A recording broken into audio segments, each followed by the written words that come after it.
Well, good luck. It's a day trip.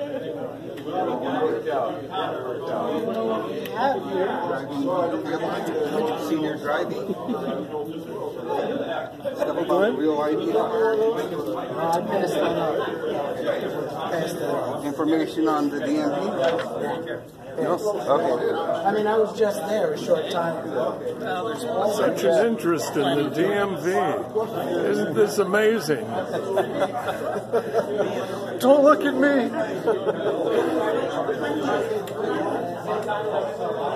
Wow. My wife will have to go through it before I do.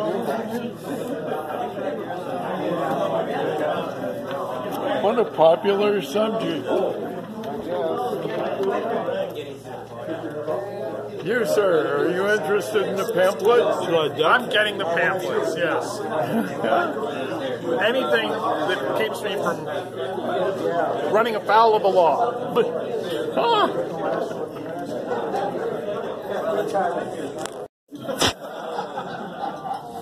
But let's be honest, how many here know their birthdays? If you didn't raise your hand, put your license on the table and I'll pick it up. You all know your birthday. You look at your license when you get it and you say, oh, expires in year 2021. Why do you wait for a piece of paper from DMV to make your appointment to go to DMV to renew? That doesn't change. Your birthday's not going to change because it's 5 years later. But now, to give you extra time, we're going to start sending them out 120 days before your birthday. So you have time to make an appointment and get to DMV and have the hard copy in your hand by your birthday.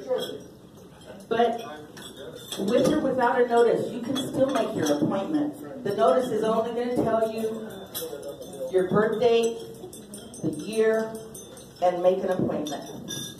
So you don't need that piece of paper. It's just a reminder. Prepare. This is the handbook you need to study for the test. Okay? We have this handbook, which is for senior drivers. This is not going to help you pass the test. So all of you that picked up this book because it was smaller and thought, oh boy, I can handle this one. No, this is going to just give you some puzzles to keep your brain active and tell you what how our body changes as we age. But to pass the test, it's this bad boy. And I don't know if you remember, but I do when I was in college. We have better things to do than study at night for a test. So you wait until the very last minute to cram for a test. And you stay up all night reading whatever you have to read, your notes, the books, and you fall asleep when you're reading. But then in the morning when you go take that test, hey, I remember that question. It was in the book last night. And it helps you to retain what you read. Gentlemen, if you have sleeping problems, you don't need to take your Ambien. Read this. You will fall asleep. I guarantee that. Save one Ambien for when you really need it. When you get to the test, granted, I know most of you have heard about our monitor test, where it's a touch screen. If you don't like computers, you don't have a computer, you don't have a smartphone, when you go in there, tell them, I don't want the monitor, I want paper. You will get a piece of paper test this size. If they tell you, no, you can't have paper, tell them the Ombudsman told you you could. And if they still tell you you can't because they go, who's the Ombudsman? Then you ask for the office manager. I've been fighting with all of the offices since we deployed the monitors, and that was in June of 2015. But every now and then I get phone calls because we have new employees and they think everybody has to take the monitor, but that's not true. Our job is to give you the tools to succeed and maintain your driving privilege. You get to a test. All of you have had either 2 or 3 renewal by mail. So you have a 12 or 15-year-old picture on your license. I don't know about you, but I don't look like it did 15 years ago. Gentlemen, some of you may have had different colored hair. Or hair. So we need to update our pictures. And our pictures do not make you come out orange like somebody famous. It makes you look natural color. So we have Kodak, and that's a change that we have. You get better pictures. But not only that, it's just that we want you to come in because at that point, we know you're a safe driver. You've been driving safe, but we don't have, as some people tell me, freebies.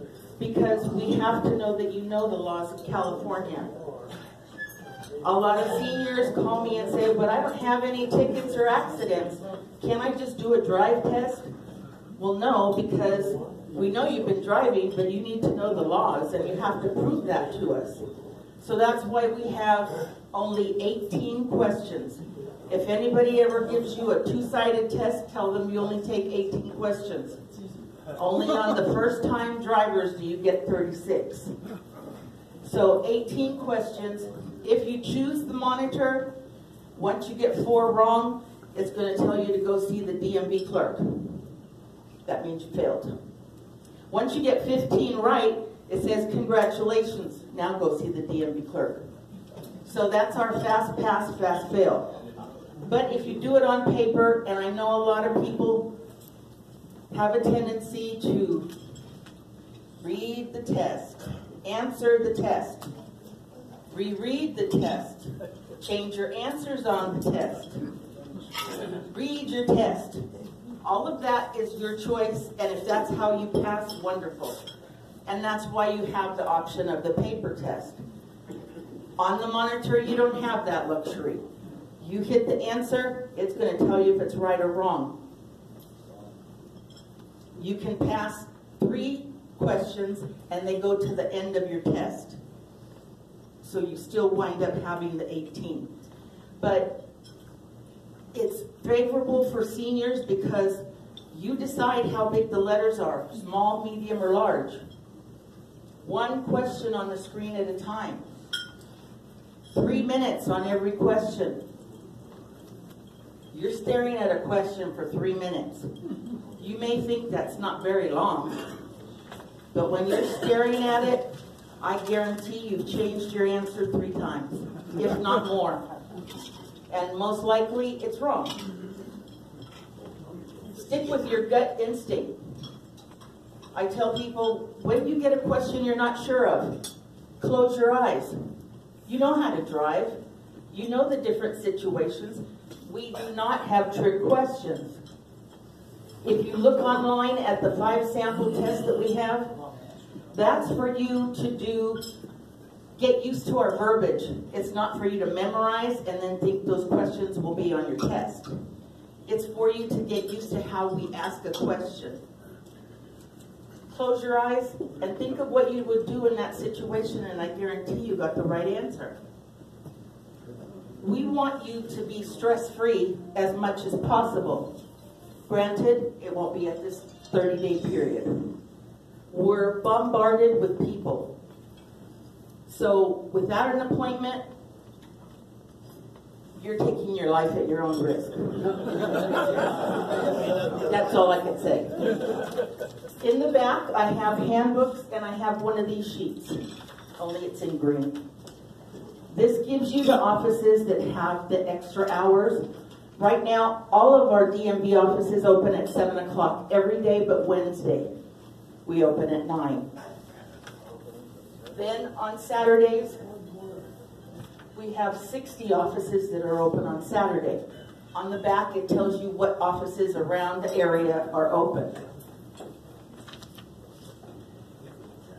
Appointments are available for 7 o'clock in the morning. What we do now is we go outside and go through the line to say the people that don't have an appointment and the people that do. What I used to tell people is don't make an appointment on a Monday or a Friday because those are bad days. I don't care what time of year it is. I used to joke and say the best days to come to DMV are only 2 in the whole year. Anybody want to try and guess what those days are? Super Bowl. That's a Sunday, we're not open. Day after Thanksgiving. Thanksgiving, Wednesday before Thanksgiving, and Christmas Eve. And I know nobody else wants to be there but the people that have to work there. So you're not going to go on those days, but those are the lightest days we have in the whole year. So those are days that is our joke, that are our light days. But we have the staff that we want to help you. When you have issues with an employee at the office, our goal is to make it so that you are not treated rudely or disrespectful. If that happens, please, before you leave the office, ask to speak to the office manager. Tell them what happened. That's how we can justify our correcting that person's attitude.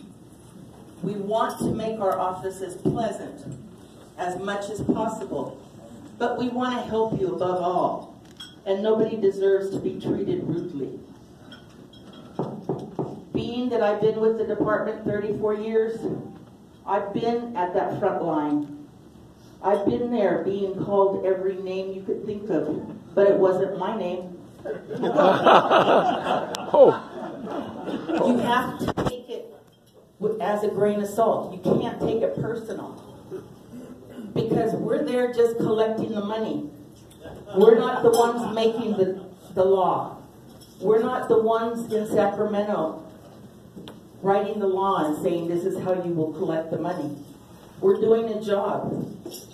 And like I said, I don't think I'd be here after 34 years if I was still in that front window.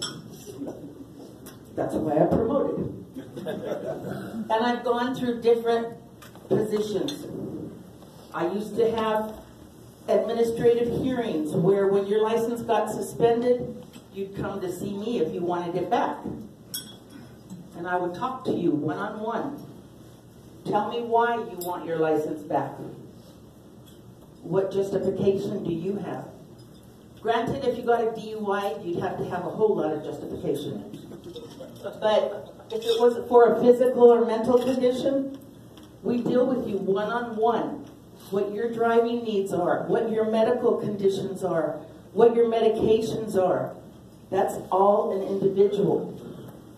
I can't say everybody that has diabetes can't drive at night.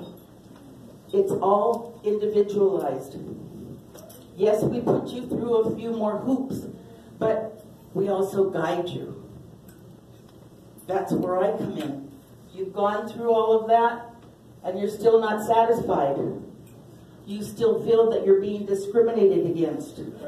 I'm old, that's why they don't want me driving. I request a copy of your file, I review it, I determine if there's any options available, and if so, I offer them to you. Most of the time, you may not have passed the drive test. Maybe you didn't pass 3 drive tests. I might look at why you didn't pass. If those are correctable errors, I may say, okay, I'm going to give you an instruction permit so you can take lessons, so you can practice before you go for that drive test. And then I schedule you for another drive test. And now you succeed. That's where I come in, because I go the extra step. I go further in explaining what we're looking for, what options you have. Sometimes I have to be the bad guy and say it's time to give it up. But by then we've exhausted all the options. And I want you to feel that you're putting forth your effort. You have to acknowledge if that skill is not there, there's nothing I can do to get it for you. I tell people, You're going to have a drive test. Normally, you know about that 3 weeks ahead of time. Practice. Practice, practice, practice. Preferably, when you go out practicing, don't go with your spouse. That creates problems. Because always one person says they drive better than the other person. Go out with maybe your children, grandchildren, somebody that's not with you all the time, so they could see, oh, hey, Grandma, you forgot to signal. Hey, Grandpa, you didn't look over your shoulder. Practice backing up in a straight line. That's part of the test. And if you hit the curb, see you later, bye, it's over. Looking over your shoulder. Unfortunately, if you have a fancy car with all the bells and whistles, that's not going to help you pass the test. There's nothing going to take the place of you turning your head. Then I get the excuse, well, I have a stiff neck, I don't do that well. You get 3 weeks to start exercising. And if you have to, start moving your torso. But you have to look over your shoulder. That's 8 points every time you don't look. Pulling from the curb, changing lanes, making a turn. You have to look. Yes, you have your mirrors, but you can't depend on your mirrors. Just like backing up, you can't depend on that monitor that shows the camera behind you. When you're backing up, make sure you're not the one that backs up, and as you're backing, you're turning your wheel. Some people do that. You have to practice. Just like when you were going to get your license to begin with. I remember when I was in high school, everybody had the handbook with them every day. May not go take the test, but they had the handbook. Since I went to private school, we didn't have driver's ed. So I didn't get to get that until my parents paid for it. But we still prepared. And you have to prepare for it. I know I get the answer, well, honey, I've been driving longer than you've been alive. Well, that might be true. Thank you. Honey, I was driving tanks during the war. I learned how to drive on the farm. I did tractors and all kinds of things. Well, that's wonderful, but I need you to prove it to me today in a car or your truck, whatever vehicle you have. Show me. Well, why do I have to show you? I have a clean record. Well, because by law, your doctor has to notify us if you have any altered state of consciousness, any cognitive impairment, like you have the gardening club. You're outside gardening. It's 100 degrees. You feel lightheaded, or you pass out. You go to emergency. We're going to find out. I guarantee you. Because by law, we have to be notified. Then we send you a nice letter and a 5-page medical. We want to know everything about you. And then we might want to talk to you. If you have cognitive impairment, that's another one that they have to notify us by law. And then you have the one that the family can notify us. Maybe your family is upset with you because you keep knocking down the fence. That could be your neighbor too. And they can be kept confidential. We don't have to tell you who notified us. Maybe you were in an accident. Law enforcement thought they'd be nice and just give you the priority re-examination form. This size, and it's pink. Pink is what you get when you get a DUI too. And you have to contact DMV. That means they felt that you needed to be re-examined instead of giving you a ticket. Some people say, I prefer the ticket. That costs you money and it affects your insurance. Going through the re-examination means you have to submit to the medical form. You're going to take a written test, a vision test, and a 40-minute drive test. 40 minutes. The actual drive test when you get your license the first time is 11 minutes long. When you go through re-examination, we want longer time with you because fatigue sets in. Some people get confused after 10 minutes. That's why we have it longer. If you have issues merging on and off of the freeway and keeping up with the traffic, think about giving it up. Because if we take you on the freeway and you don't pass, or you come to a stop when you're merging on, or you have traffic backed up behind you, I guarantee that's a failure. And you get nothing.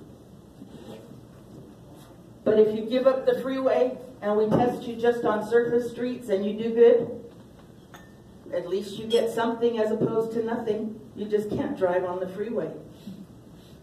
So you need to make that decision, because if we make it, you lost everything. And we want you to continue driving. We know that that's your independence. That's your livelihood. I've been told so many times that I'm giving people a death sentence when I take their license away. But that's not our purpose. I tell people, well, maybe you're going to live longer because you're not exposing yourself to be in an accident. Left turns are the primary cause of accidents for seniors. So why don't you make right turn, right turn, right turn? UPS does, Federal Express does, and they got the money to pay all these lawsuits. So that's why they have their drivers do that. You get to the same point as you would if you made the left turn, and probably faster, because if there's no left arrow, you're waiting 2, if not 3 cycles to get across. Because we already know that California drivers aren't courteous enough to let you just go. So try the right turn, right turn, right turn. Those are benefits you have as a senior driver that you can control. You can control your safety. A lot of you don't drive at night. You might not drive on the freeway, and you're lucky enough to not have to drive when it's bad weather. That's something you can do. But unfortunately, there's the rest of us that still have to do it. So we don't want you to expose yourself to something that's going to put your life at risk. If you stop driving, have your family drive you around. When I hold re-examinations, I tell seniors, Mom is always the one that does everything. Mom this, Mom that, Mom this. Now make your children do for Mom. Make your children do for Dad. You'd be surprised how willing they are to do it. It's just the fact we don't want to ask. We think that's something that is taken for granted. We're the parents. We're the ones that are supposed to do everything.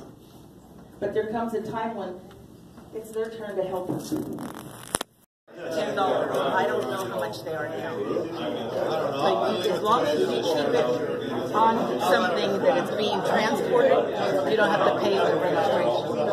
Just get them moving and keep those tight.